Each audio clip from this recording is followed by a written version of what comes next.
Well, greetings, my friends in Croatia. I really wish that I could be with you in person.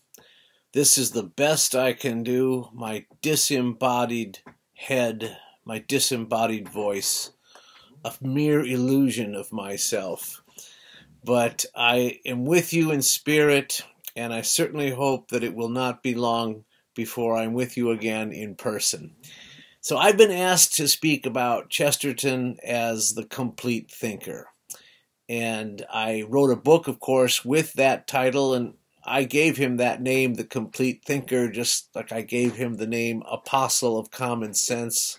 I think it's a very appropriate description of Chesterton, and I'll try to explain what it means, and I will cover a wide variety of subjects and show how Chesterton puts it all together.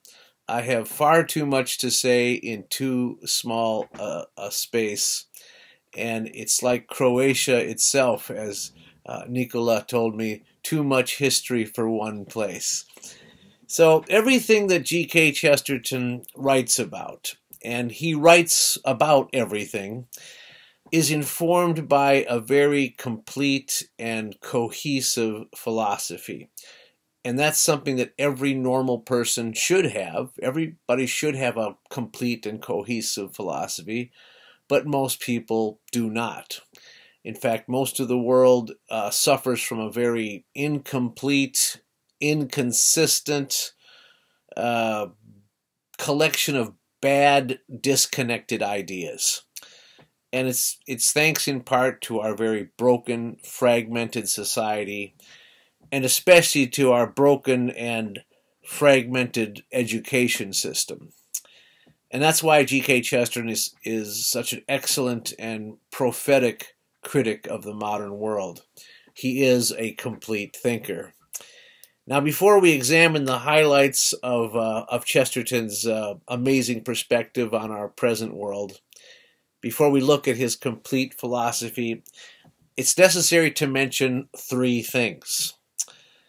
The first thing that you need to think about for a complete philosophy, the first problem, is the limits of language. The limits of language itself. Just as we have the difficulty of two different languages in America and Croatia, every language in itself is incomplete. It cannot express all that there is to express. And G.K. Chesterton, as a writer, or as I would say a literary artist, tells us that the purpose of literature is to express the inexpressible. And the second problem, number two, is the problem of evil. There are two kinds of evil. There's the evil that you do not cause, and there's the evil that you do cause. There's the evil that happens to you, and the evil that you make happen. There's the evil that you trip over, and then there's the evil that you pursue. And there's a connection between these two kinds of evil, which brings us to the third problem. The third problem is the problem of sin. The problem of evil is connected directly to the problem of sin, even though sin has to do with something that's a disconnect. Sin is the broken relationship between ourselves and God. And this problem of sin is fundamental, and those who try to ignore that problem can never become complete thinkers. But you also cannot become a complete thinker if you are separated from God. And that's what sin is. It's separation. So to be a complete thinker, you have to deal with the limits of language, the problem of evil, the problem of sin. And G.K. Chesterton understands that we are limited by language, that we're living in a fallen world where things go wrong, and we're We're limited by sin, which is our incomplete relationship with God. And the reason he is the complete thinker is that he is a master of language, of being able to express truth. He understands evil, and he's virtuous. His goodness informs his thinking. The next thing you need, so those three things I had to mention at the beginning. I don't intend to mention them again. Now we're going to talk about some specific elements of complete thinking and why G.K. Chesterton personifies all those elements. The first thing you need after our initial three problems to be a complete thinker is an understanding of the past, a wisdom of the past.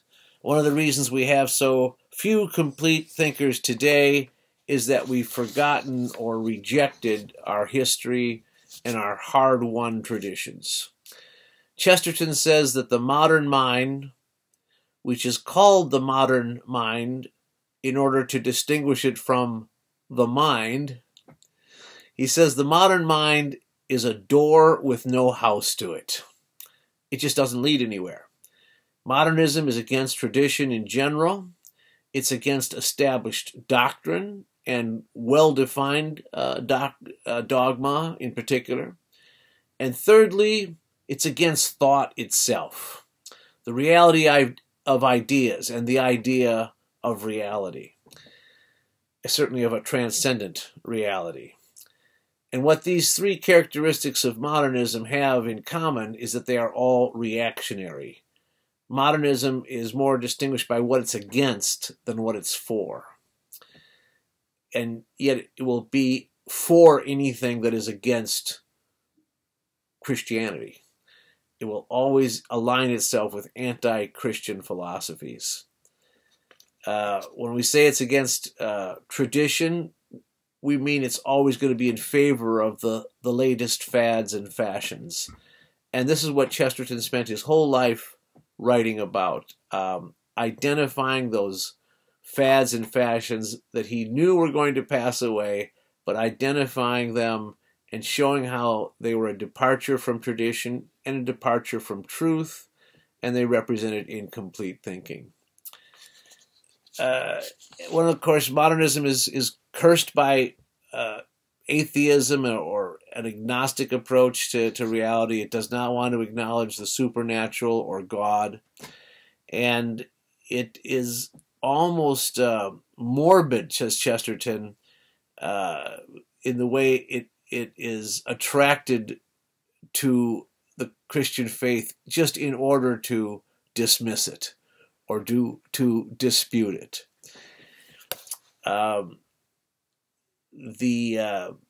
The other thing about modernism is that it's masked with something called tolerance.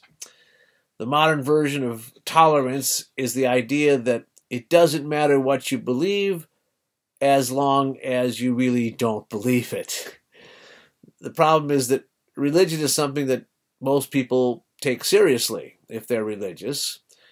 And if you take something seriously and you have people of different religions taking their religions seriously, well, they might argue about it. They might disagree. They might even fight. And therefore, the idea of modern tolerance is that religion is bad because it causes disagreement. And if we could just throw out all the creeds, well, then everybody would just get along.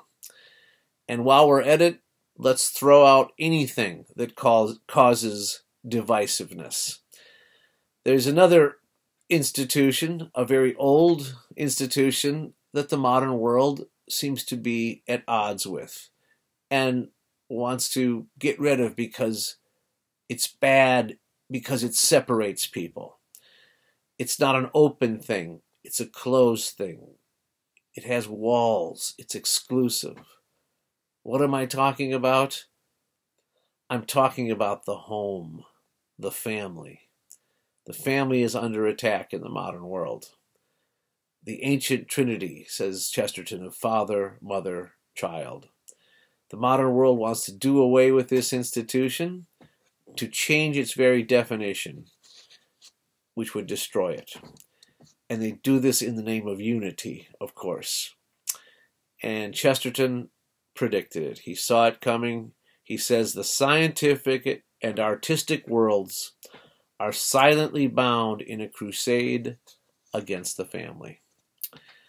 So, let's talk about science and art briefly. Because when Chesterton approaches those things, he demonstrates what it means to be a complete thinker. He says that science is either a tool or a toy. It's either a tool or a toy. What does that mean?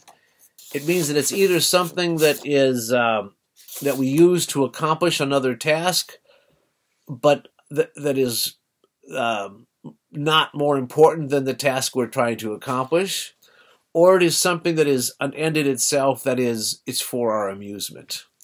Telescopes are for our amusement. Think about that. Science measures things, and that's all it does. It measures things. We are the ones who give meaning to the measurement. Science is not philosophy. Chesterton says that science cannot tell us what to think any more than the telephone can tell us what to say. And science does not say anything. Scientists say things. And scientists are usually specialists, and specialists are usually not complete thinkers. They're focused on their specialty, which is all very well and good. But they're not, specialization does not represent complete thinking. Chesterton says science cannot contradict religion in the sense that scientific truth cannot contradict religious truth. This is only another way of saying that truth cannot contradict truth. But sham science and false religion can contradict each other, or they can also corroborate with each other. They can do anything they choose, says Chesterton. So what is our proper attitude towards nature? Well, this is where Chesterton really helps. He helps us with a very simple and striking perspective. Nature is not our mother. Nature is our sister, because we both have the same father. We can be proud of her beauty, we can laugh at her and love her, but she has no authority over us. And this is why he maintains that what some of us call nature, the wiser of us call creation. Nature cannot have a purpose. Only creation can have a purpose. Speaking of creation, that is what artists do. Artists are creators. Art is one of the things that separates us from nature, separates us from the animals. Art, says Chesterton, is the signature of man. One of the best ways, moving on now from art and science, one of the best ways to start an argument is to talk about politics. We all know this. So that's what we're going to do now, is talk about politics. Chesterton loved a good political debate. There's a great story about him as a young man going out to support his candidate and going house to house to ask people to vote for the candidate that he was supporting. And one of his friends was on the opposite side of the street going to each house down the row of the streets. And while the friend worked each house, he came to the end of the street and he hadn't met Chesterton, so he crossed the street and started going to each house, working his way back until he met Chesterton at the very first house, still arguing with the inhabitant there about politics. He loved a good debate, but he was always merciless on politicians, and his stinging observations are still completely timely. And he distributes his blows both to the left and to the right. He says the whole modern world has divided itself into conservatives and progressives. The business of progressives is to go on making mistakes. The business of conservatives is to prevent the mistakes from being corrected. The Conservative Party suddenly becomes the Liberal Party the instant it is liberated from responsibility. The Liberal Party suddenly becomes the Conservative Party the instant it has anything to conserve. Both modern parties believe in a government by the few. The only difference is whether it is the conservative few or the liberal few. And when conservatives, liberals, and socialists all agree, it is time for the larger and more harmless part of mankind to look after its pockets. Chesterton calls government an accidental and even abnormal necessity arising from the imperfections of life. That is, arising from the imperfections of life. And he argues, of course, for a social and political idea known as distributism, a very misunderstood term. And that is why the Chesterton Society is using a new word, localism, which people can instantly understand, whereas distributism, because it's misinterpreted and misunderstood and always has to be explained, is a word we'd rather not have to bring up because it just doesn't work. And even when Chesterton and his friend Hilaire Belloc came up with the word, they knew it wasn't a very good word. So, what is distributism? Well, it's the basis of true democracy, which is the form of government that Chesterton most believed in. Democracy means self-government. And that's what freedom is. But self-government means self-control. It doesn't mean doing whatever you want. It means doing things of your own will, but controlling yourself. When we govern ourselves, we control ourselves. And that's how we can run a society, by the people controlling what is done, by controlling themselves. It involves self-sufficiency. It means people doing things for themselves rather than having those things done for them by the government or by a big corporation. It means independence instead of employment. It means small businesses rather than big businesses. People working for themselves rather than being employees. It's an economy based on local rule. The government's based on local rule rather than being misrepresented by a remote government. And it's an economy that's based on the family. It puts the family's interests above individual interests. It puts the family's interests above community interests. And individual interests and community interests should be subordinate to the family, because a strong family does mean a strong community and a strong society. And in no place does the modern world fail in this regard more than in public education. Public education has destroyed the authority of the family. It has undermined the influence of the family. It has been an attack on tradition, on morality, on common sense. Education used to mean assisting families in teaching their children. Now it only means interfering with the family and usurping the family, even replacing the family.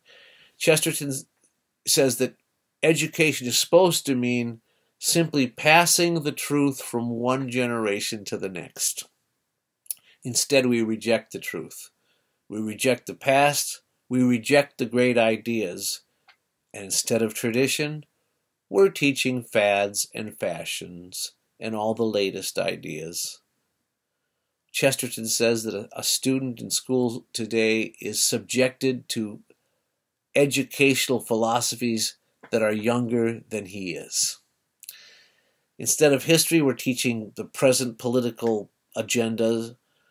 And we, of course, right now have this bizarre emphasis on sexual politics that are very anti-family.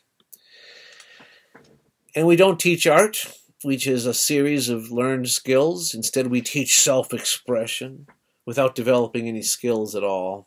Instead of beauty, we teach ugliness. And obviously, we are not teaching our children to be complete thinkers. Every subject right now is taught apart from every other subject. We don't show how one thing is connected to another thing, and how they all have to be connected to one central truth that informs everything else, and that's the incarnation. Without the soul, we're just teaching little broken bits, fragments of the truth.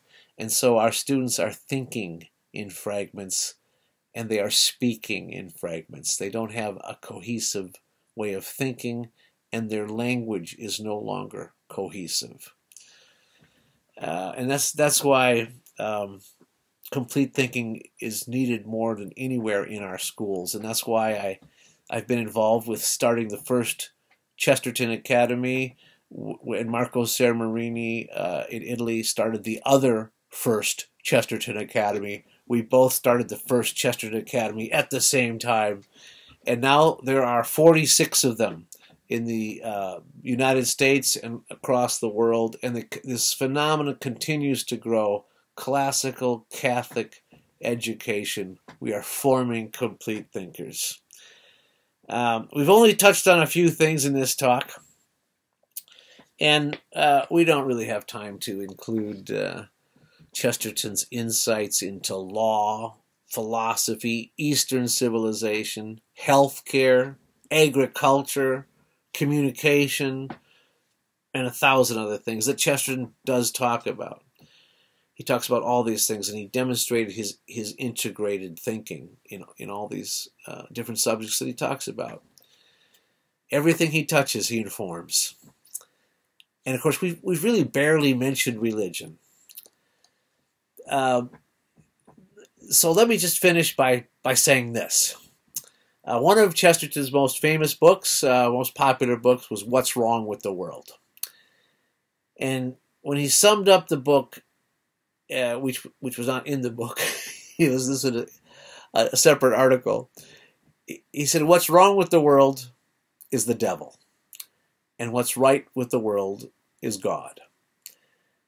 This is complete thinking condensed. Although Chesterton was already a very clear and comprehensive thinker, what made him a complete thinker was becoming Catholic, which is what he did exactly 100 years ago in 1922. So we've had a century of his complete thinking. It was exactly 100 years ago when he entered the church, and he said, becoming Catholic does not mean leaving off thinking. It means learning how to think. And this great Catholic convert, this saint, G.K. Chesterton, continues to teach us how to think. God bless you, my friends, and I really do hope to see you again soon.